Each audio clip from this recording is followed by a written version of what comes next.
Hello दोस्तों, कैसे हैं आप लोग? बढ़िया। उम्मीद है पिछला वीडियो आपको पसंद आया होगा। आज हम लोग ग्रेविटेशन में जो टॉपिक हम लोगों ने कल पढ़ा था, जस्ट उसके आगे वाला टॉपिक आज स्टार्ट करने वाले हैं। कल मैंने बताया था आपको कि यदि आपके पास दो मास है m1 और m2, और यदि इन दोनों के बीच का दूरी r है, तो इन दोनों के बीच में एक गुरुत्वाकर्षण बल लगेगा, हमेशा आकर्षण बल लगेगा, जिसका नाम दिया गया है गुरुत्वाकर्षण बल। और A बराबर G m1 m2 by r square का नाम दिया गया था। यही वो बल है जो इन दोनों के बीच में लग रहा है, आकर्षण बल लगता है ये। अच्छा, क्या सर कभी गुरुत्वाकर्षण बल ऐसा हो सकता है कि दो द्रव्यमान के बीच लग रहा हो और उनके बीच में प्रतिकर्षण हो रहा हो? कभी नहीं लगेगा। ये हमेशा एक आकर्षण बल की तरह कार्य करता है। ये आप लोगों ने पढ़ा था।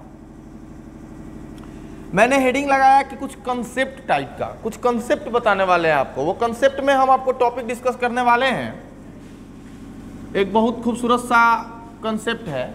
एक मास m1 है और उससे कुछ दूरी पर एक दूसरा मास रखा हमने m2, ठीक है। इन दोनों के बीच की दूरी जो है दोस्त r है। आपसे सवाल पूछा गया कि यदि ये m1 इस पर 10 न्यूटन का बल लगाता है, यदि ये m1 m2 पर 10 न्यूटन का बल लगाता है, तो ये m2 m1 पर कितना बल लगाएगा? सीधा सा सवाल है। जो भी आंसर दे पाएंगे नीचे कमेंट बॉक्स में जरूर कमेंट करिएगा, ठीक है। m1 जो है m2 पर 10 न्यूटन का बल लगा रहा है, m2 जो है m1 पर कितना बल लगाएगा? एक बात हम बता दें, ये जो F बराबर G m1 m2 by r square है, ये न्यूटन के थर्ड लॉ पर बेस्ड होता है। किस पर बेस्ड होता है? थर्ड लॉ पर बेस्ड होता है। न्यूटन का थर्ड लॉ क्या है सर? न्यूटन का थर्ड लॉ ये बताता है कि यदि आप किसी बॉडी पर कोई बल लगा रहे हो, तो वह बॉडी भी आप पर उतना ही रिवर्स डायरेक्शन में बल लगाएगी। यहां पे देखो, क्या एक्शन और रिएक्शन दोनों हो रहे हैं? ये m1 m2 पर एक्शन कर रहा है 10 न्यूटन से, तो m2 भी m1 पर रिएक्शन करेगा कितने से? प्रत्येक क्रिया के बराबर एवं विपरीत एक प्रतिक्रिया होती है। मतलब जितना ये उस पर बल लगाएगा, ये भी उस पर उतना ही बल लगाएगा। बस अंतर इतना है कि ये इस डायरेक्शन में लगा रहा है, तो ये अपोजिट डायरेक्शन में लगाएगा। तो हमारा आंसर कितना होना चाहिए? अब तो क्लियर हो गया होगा। m1 m2 पर 10 न्यूटन, तो m2 m1 पर कितना? 10 न्यूटन। 10 न्यूटन। सर एक बात बताइए, अगर है 10 किलो है, है 1000 किलो है, यहां पे ये 10 केजी है और यहां पे ये 1000 केजी है। अगर ये 10 केजी 1000 केजी पर 50 न्यूटन का बल लगा रहा है, तो ये 1000 केजी या 10 केजी पर कितना बल लगाएगा? आपके दिमाग में तो सीधे होगा कि 10 केजी या 1000 पर 50 है तो ढेर बरियार बा, एकरा के तो दबा दी। ऐसा नहीं होगा। अगर ये 50 न्यूटन का बल लगा रहा है दोस्त, तो ये इस पर भी कितना बल लगाएगा? 50 न्यूटन का ही बल लगाएगा। ये था एक कंसेप्ट, छोटा सा कंसेप्ट था जो आपको क्लियर होना चाहिए। समझ रहे बात को? नोट कर लीजिए इसको। अभी हम लोग थोड़ा सा और बात करेंगे गुरुत्वाकर्षण बल के बारे में। जैसे F बराबर G m1 m2 by r square. देखो, आप लोग केवल फॉर्मूला पढ़ लेते हो, बहुत सारी ऐसी चीजें होती हैं जो आप इसके बारे में अभी नहीं जानते हो। जैसे पहला आपको मैंने ये बताया कि जितना m1 m2 पर लगाएगा, m2 भी उस पर उतना ही लगाएगा। अभी भी डिस्टेंस r है। अब एक इंपॉर्टेंट बात, ये सेंटर है इन दोनों द्रव्यमान के लिए। ये द्रव्यमान इस पर बल लगाएगा, ये द्रव्यमान इस पर, दोनों एक दूसरे को अपनी तरफ खींचेंगे, जिसके कारण से ये दोनों द्रव्यमान इस सेंटर की तरफ खींचे चले आएंगे, केंद्र की तरफ खींचे चले आएंगे। इसी कारण हम इसे केंद्रीय बल बोलते हैं। गुरुत्वाकर्षण बल एक प्रकार का केंद्रीय बल होता है, याद रखिएगा। गुरुत्वाकर्षण बल एक प्रकार का कौन बल होता है? केंद्रीय बल होता है। केंद्रीय बल किसे बोला जाता है?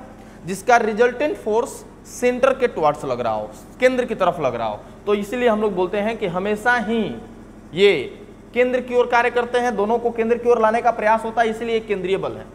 दूसरा, आपको याद होगा हम कार्य ऊर्जा जब चैप्टर पढ़ा रहे थे उसमें मैंने दो प्रकार के बल पढ़ाया था आपको। एक मैंने बल पढ़ाया था आपको संरक्षी बल और दूसरा मैंने पढ़ाया था असंरक्षी बल।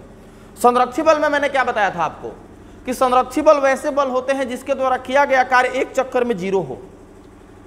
बहुत सारे एग्जाम्पल्स भी दिए थे मैंने कि ऐजा से तू झोरा उठैला आ झोरा उठा के पकड़ी चौक पर गईला हा, पकड़ी चौक पर जाके सामान उमान मम्मी खरीदवेलस या और बाद कल बबुआ रे झोरा लेके घरे चल जो, तो सामान लेके घरे आ गई, मम्मी से कहले मम्मी हम इतना काम करी हमारे 200 रुपया दे, मम्मी मार बेलना। रिजल्टेंट मम्मी फिजिक्स पढ़ ले कहती है तू कितना काम कैले, तो तू कहले हाथना काम कैली, मम्मी कहल सुन कहाँ से चल ले हा, मम्मी घरे से चलनी हा, कहाँ गईले हा, पकड़ी चौक पर चाहे गोपाली चौक पर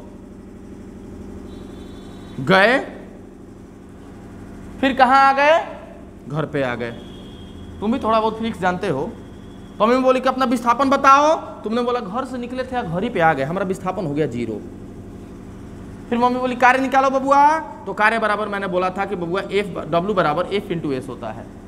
तुम कितना भी बल लगाए हो लेकिन विस्थापन तुम्हारा 0 है, इसलिए कार्य कितना हुआ 0। मम्मी पैसा देगी? नहीं देगी, सिंपल सी बात है। तो गुरुत्वाकर्षण बल के साथ भी ऐसा ही होता है। अगर गुरुत्वाकर्षण बल के द्वारा एक चक्कर में काम किया जाए तो वह काम हमेशा शून्य प्राप्त होता है, इसीलिए ये एक संरक्षी बल होता है। कौन बल होता है? संरक्षी बल होता है, याद रखिएगा। मतलब कि इस बल के द्वारा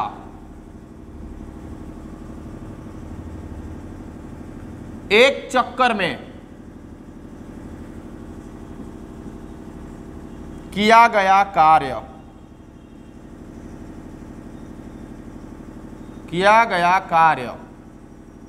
शून्य होता है। एक चक्कर में किया गया कार्य क्या होता है? शून्य होता है। यह बात आप दिमाग में एकदम बेसिकली डाल दो, ठीक है। नोट करो जरा, इस पे क्वेश्चन करेंगे जरा जल्दी। तो मैंने आपको बताया कि ये गुरुत्वाकर्षण बल जो होता है केंद्रीय बल होता है, ये गुरुत्वाकर्षण बल जो होता है संरक्षी बल होता है। अब एक और वीआईपी बात जो दिमाग में बिठाओगे, इस ब्रह्मांड में बहुत तरह के बेसिक फोर्स होते हैं। बेसिक फोर्स का मतलब मूलभूत बल। मूलभूत बल में कौन कौन बल आते हैं सर? मूलभूत बल में आते हैं आपके नाभिकीय बल, विद्युत चुंबकीय बल, गुरुत्वाकर्षण बल और भी बहुत प्रकार के बल आपके आते हैं, ठीक है। तो इन सारे बलों के बारे में जब बात किया जाए तो सभी मूलभूत बलों में सबसे यदि कोई कमजोर बल है तो वो गुरुत्वाकर्षण बल है। इस ब्रह्मांड में सबसे कमजोर बल कोई है तो वो गुरुत्वाकर्षण बल है, आप याद रखिएगा। गुरुत्वाकर्षण बल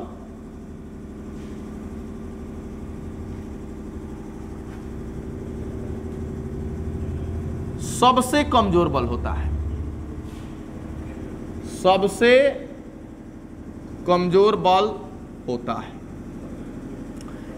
अगर हम इंक्रीजिंग और डिक्रीजिंग ऑर्डर की बात करें तो आप एक बात दिमाग में बिठा लेना, सबसे बड़ा नाभिकीय बल, सेकेंड ईयर में सब पढ़ाएंगे भी कि कितना होता है इसका फॉर्मूला वगैरह। सबसे बड़ा नाभिकीय बल, उसके बाद जो होता है विद्युत चुंबकीय और सबसे छोटा F बल, ये वाला कौन वाला? गुरुत्वाकर्षण। ये चार्ट आप याद रखोगे। सबसे बड़ा कौन होता है दोस्त? सबसे बड़ा नाभिकीय बल, उसके बाद विद्युत चुंबकीय बल और उसके बाद आता है गुरुत्वाकर्षण बल। अब कुछ और चीजें देख लो, जैसे अगर सर हमारे पास 2 इलेक्ट्रॉन हो, एक इलेक्ट्रॉन यहां पर हो और एक इलेक्ट्रॉन यहां पर हो। ये आपका सवाल जो है एनडीए, एयरफोर्स, नेवी सब में पूछा हुआ सवाल है, बहुत बार पूछा हुआ है कि 2 इलेक्ट्रॉन एक दूसरे से कुछ दूरी पर रखे गए हैं। 2 इलेक्ट्रॉन एक दूसरे से कुछ दूरी पर रखे गए हैं। अब ये भी चार्ज है, इलेक्ट्रॉन है ना, तो इलेक्ट्रॉन है तो चार्ज है, आवेश है। यहां पर भी इलेक्ट्रॉन है, इसका मतलब यहां पर भी आवेश है। तो आप देख भाई, इलेक्ट्रॉन है तो चार्ज होगा, यहां पर इलेक्ट्रॉन है तो चार्ज होगा, और 2 चार्ज जब अगल बगल रखे जाएंगे तो एक फोर्स लगता है जिसको हम लोग बोलते हैं एफ इलेक्ट्रोस्टैटिक्स। 2 आवेशों के बीच में लगने वाले बल को हम लोग स्थिर वैद्युत बल बोलते हैं। या वैद्युत स्थैतिक बल बोलते हैं, इसको हम लोग अंग्रेजी में एफ आई इलेक्ट्रोस्टैटिक, हम इसको शॉर्ट में लिखेंगे केवल एफ आई। ये दो आवेशों के बीच में लगने वाला बल है, दो आवेशों के बीच लगने वाला बल, दो आवेशों के बीच लगने वाला बल। अच्छा एक बात बताओ, ये दोनों के पास द्रव्यमान भी है, mass of electron, mass of electron, दो को द्रव्यमान भी है, इसका मतलब कि दोनों के बीच में एक गुरुत्वाकर्षण बल भी लगेगा, एफ ग्रेविटेशन। हम इसको एफ जी बोलेंगे, दो द्रव्यमानों के बीच लगने वाला बल।